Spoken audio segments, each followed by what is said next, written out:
Bonjour Sophie. Bonjour Johan. Merci d'avoir accepté mon interview, je suis très heureux de te rencontrer. Moi aussi. On va revenir ensemble sur ta carrière dans le doublage. Avant, est-ce que tu peux nous expliquer ce qui t'a donné envie de devenir comédienne? Alors là, c'était dans la bête. C'est venu depuis que je suis petite. À 9 ans, je commençais à faire des spectacles et de faire de la mise en scène et de jouer. Et d'imiter Dalida en mettant des chaussettes, comme ça, voilà. Et à 15 ans, j'ai dit à mes parents, je veux faire l'école du spectacle. Mais comme j'ai d'une famille pas artiste, ils m'ont dit non, parce que je suis belge, mon père parle comme ça. Mon père a dit non, d'abord tu passes ton bac, ton diplôme d'humanité supérieure, et après on verra, je te paye les études si tu as ton bac. Et j'ai fait ok. Donc j'ai continué à faire du théâtre, tout ce que je pouvais, tu vois, dans les académies, apprendre à déclamer, diction, poésie, danse, tout ce qui était artistique. Ouais. J'ai passé mon truc. J'ai quand même fait le premier court-métrage, j'avais 17 ans. Avec un gars super qui s'appelle Alain Opezzi, qui était le mec qui prenait le son sur C'est arrivé près de chez vous. Donc quand même la classe. Ouais. Et ensuite, j'ai fait les cours en Belgique 2 ans, quand j'ai eu mon bac. J'ai fait l'école Lecoq, et puis je suis partie à Paris, et j'ai continué les cours, et puis doublage, pas doublage, théâtre, petit rôle dans des films, petit court-métrage, mais surtout théâtre. Au début, je voulais théâtre pour apprendre, c'est essentiel, quoi. C'est le jeu, c'est ça, c'est là. Et c'était tellement dur. C'était tellement dur, tu vois, qu'à un moment, je devais avoir 26, 27 ans, je me suis dit, mais dans n'importe quel travail, si tu mets autant d'énergie et de talent, parce que ça suffit pas, c'est une loterie, tu vois, il y a peu de... Après, il y a les histoires de coucherie, bon ben tu vois, j'ai pas couché, voilà, j'aurais peut-être dû, et j'en ai eu marre. J'en ai eu marre, je suis partie dans le désert et je voulais plus rien faire. Et c'est un ami, Patrick Taïeb, qui est un des frères Taïeb, qui est un excellent musicien, qui a une oreille incroyable, qui d'ailleurs aujourd'hui s'occupe dans le doublage de tout ce qui est chanté.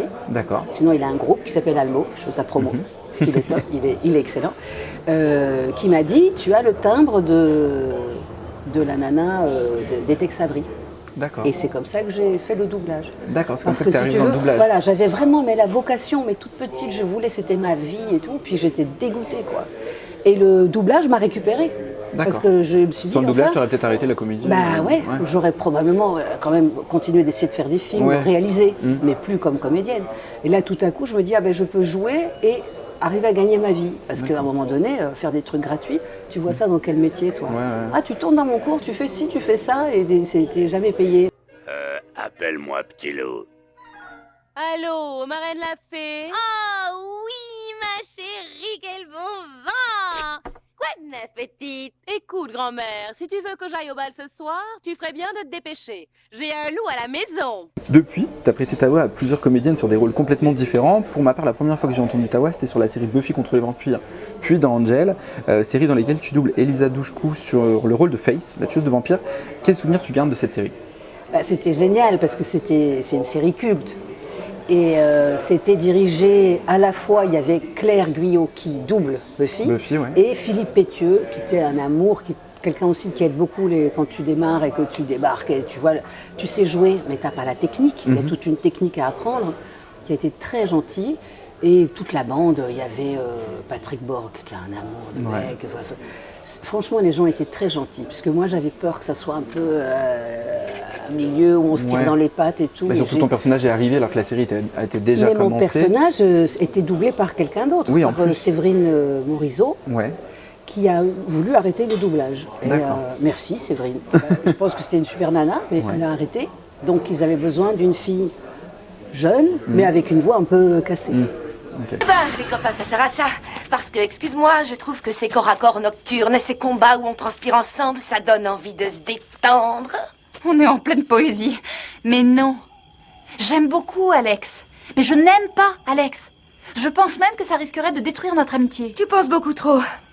Je vais vous demander quelque chose et je veux que vous me promettiez d'être honnête et de ne pas m'épargner sous prétexte que je pourrais vous tuer. Vous le promettez? Je le promets, oui. Bien. De quoi j'ai l'air? Une folle. Tu as également doublé sur plusieurs saisons le personnage de Tara, interprété par Rutina Wesley dans la série True Blood. Tu l'avais déjà doublé avant cette série? Non, tu l'as rencontré sur cette série-là. Et c'était chouette. Quel souvenir tu gardes du doublage Mais je me rappelle que c'est là que j'ai rencontré Alexis Victor, qui avait un super rôle. Mike Dara, qui faisait ma mère. Je me rappelle de scènes fortes. Elle était alcoolo, ça gueulait, ça jouait. Pour un truc un peu d'ado, quoi. C'est une série d'ado. Il y avait quand même des choses à défendre. C'était chouette. J'ai un bon souvenir. Ouais. Ça va pas, maman, on est fauchés. J'en ai besoin pour exorciser le démon qui est en moi. Tu dois faire ce que tout le monde ferait. Arrêter de boire et aller aux alcooliques anonymes. J'aime pas les thérapies de groupe. Et le démon le sait. Est-ce que le démon sait que tu mets de l'alcool dans ton café? Ça sent jusqu'ici. C'est pas ma faute. Elle est pas mal. Elle est un peu brute de décoffrage, mais... T'as doublé à plusieurs reprises la comédienne Rochelle Hates dans plusieurs séries, dont la série Mistress, dans le rôle d'April. Tu te souviens de ton premier doublage avec cette actrice? Oui, parce que je la double toujours. Je l'ai faite il y a 3 jours dans SWAT. D'accord. C'est la nana du héros qui est doublée par David Kruger. Ok. Une super voix. Moi, Richard m'a complètement snobé. Je veux dire brutalement snobé. Qu'est-ce que t'attendais de ce pauvre homme? Tu lui as posé 2 lapins sans explication. Mais enfin, qu'est-ce que je pouvais lui dire? Avant que je m'en aille pour notre rendez-vous, une femme a sonné à ma porte avec l'enfant qu'elle avait fait avec mon infidèle de mari. Parle-lui du chantage. Ça éveillera sa compassion. Je ne lui dirai rien de tout ça. Je ne le connais pas assez pour lui faire confiance. Premier doublage de Rochelle Hates, c'était en 2009 dans la série The Forgotten. Les Oubliés. Avec Blanche Ravalec. Ensuite, il y a eu en 2010 la série Detroit, pour 3-4 épisodes, avec Hervé Bellon, qui dirigeait aussi True Blood. Ok. Et ensuite, elle a fait guest sur Desperate Housewives, sur quelques épisodes, où elle était très bien. J'avais l'intention d'accoucher et d'abandonner le bébé. Et je savais qu'il aurait tout fait pour m'en empêcher. Et j'ai changé d'avis en voyant la petite tête de Charlie. Mais je me voyais pas revenir voir Kiss pour lui mettre le petit dans les bras. Dans la série #Telenovela, Jane the Virgin, tu doubles l'actrice Rosario Dawson dans le rôle de Jane Ramos, alias JR. Comment s'est passé le doublage de cette comédienne pour toi? Mais j'ai adoré parce qu'elle est hyper belle. Alors elle est belle, mais elle joue bien, elle est sensuelle, j'ai adoré. Et normalement, c'est Géraldine Asselin qui la double, mais comme elle doublait déjà Justina Machado, je double dans l'autre série, il y avait Anouk et tout, on se connaît, on se tire pas dans les pattes. Elles ont dit demande à Sophie, et j'ai adoré. J'ai adoré. Ah ouais, je la trouve super, elle est belle, elle est incroyable, elle a une super voix, elle joue bien. La voix colle très bien en tout cas. Ah ouais. La voix sensuelle. Ta voix sur ce personnage, cette actrice et sur ce personnage, vraiment c'était à tomber. Ma mère est atteinte d'un Alzheimer précoce et je viens d'apprendre que le meilleur spécialiste de Miami ne prend plus de nouveaux patients. Alors, est-ce que vous voulez donner ces plans à la police? Je vais y réfléchir. J'espère que je la redoublerai. Du coup, le duo avec Anouk qui joue du coup ta chérie dans le... oui, mais Anouk, je l'adore, elle sait bien. Elle t'a dit, hein. Tu vas voir ma meuf.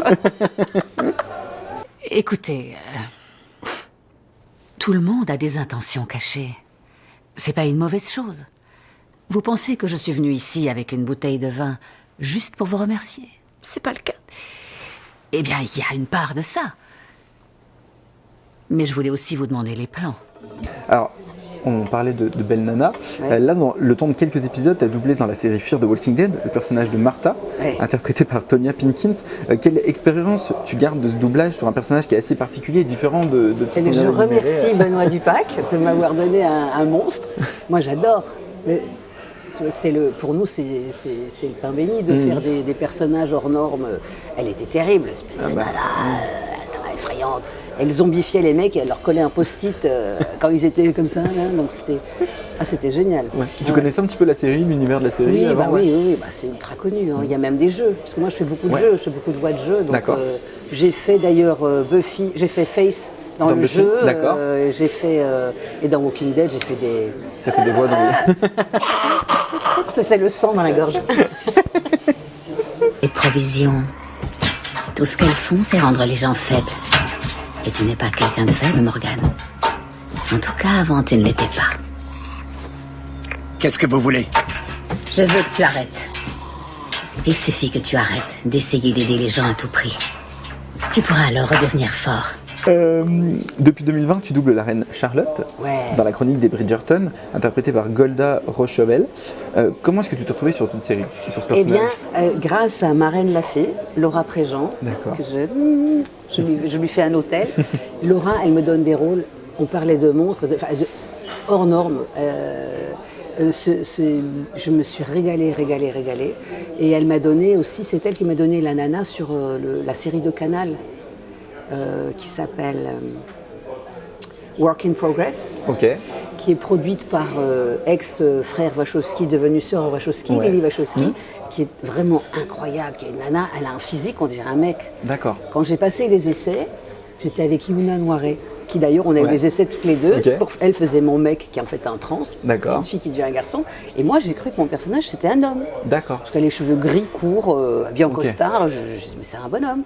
Non, c'est une nana. D'accord. Et qui est très angoissée, espèce de Woody Allen, en fait. Très, parce qu'elle a un physique comme ça, mais elle a une sensibilité incroyable. Elle est dépressive, elle veut se suicider. La série commence, elle parle avec sa psy, et puis Dr. Kendricks, en fait, la psy... Elle est morte, quoi. Tu vois. Terminé. Je tire ma révérence. J'en ai plus que ras-le-bol d'être obligée de lutter. Et dans ma lettre, je vais bien dire à cette poufiasse que c'est à cause de ces putains d'amendes que j'ai fini par craquer. Je suis entourée de gens qui ont réussi leur vie. Donc Laura, c'est grâce à Laura. Elle te met sur des rôles qui changent de. Et là, la reine, parce que j'ai une espèce d'autorité, quoi, quand même, un peu. Et qu'elle est un peu tarée aussi, la reine. Elle fait des trucs un peu. Il faut être un peu. La jeune Bridgerton est l'incomparable de la saison. Ce qui signifie qu'il n'y a pas meilleur parti pour vous sur nos côtes. Miss Bridgerton est une délicieuse jeune femme, à n'en pas douter. Mais si cette feuille à potin dit vrai, son cœur est déjà pris ailleurs. Son cœur n'a aucune importance. Et Laura, elle aime beaucoup rire, donc j'arrive à la faire rigoler, donc c'est bien. Non, c'est un bonheur. Un bonheur. Du coup, sur ce genre de rôle, tu t'amuses, j'imagine, dans le doublage, plus que sur un rôle plus carré, plus... Ah bah c'est sûr que ce genre de rôle, c'est génial. Hein. Plus il y a de facettes et de complexité, et de créativité et de folie, et plus on s'amuse. C'est pour ça que le jeu, c'est amusant aussi. C'est plus dur, c'est moins bien payé, c'est plus fatigant, mais au niveau créativité, il y a des moments où c'est vraiment très très drôle. Tout dépend. Hein. Il y en a un gros que j'avais fait qui s'appelait... mon personnage s'appelait Kerrigan. D'accord. C'est Warcraft, c'était carrément un espèce de truc avec des dreadlocks en métal. Et c'était... Tout à coup, il y avait un côté tragédie grecque. Enfin, ça rejoignait le théâtre. Parce qu'il faut envoyer vraiment... cinéma, c'est plus délicat, quoi. Sauf alors la grosse comédie, des fois, comme le Justina Machado, c'est de la comédie. Ouais, parce que Justina Machado, du coup, tu l'avais doublé sur quoi? Je fais le rôle principal sur Au fil des jours. D'accord. Il y a eu plusieurs saisons avec Barbara Del Sol, une autre fée, une autre marraine la fée, et c'était super. Et mes partenaires, super. Philippe Catoire, Cathy Serda, enfin, c'est vrai que c'était un bonheur de jouer ensemble, et quand on est tout seul, là depuis le Covid, on est beaucoup tout seul derrière la barre, c'est moins rigolo. C'est différent. Ça va plus vite, bon, mais nous on aime jouer ensemble. Bah oui. Enfin ça recommence, ça va. Ça revient petit à petit. Ouais. Maman, je veux que tout se déroule à la perfection. Elena a passé une année très difficile. Il y a eu le divorce, elle nous a dit qu'elle était lesbienne, sa copine gothique flippante a déménagé. Ah, pobrecita Carmen. Alors quoi qu'elle veuille pour ses 15 ans, elle l'aura. Un gâteau tres leches, pas de souci. Uniquement des fleurs blanches, pas de souci.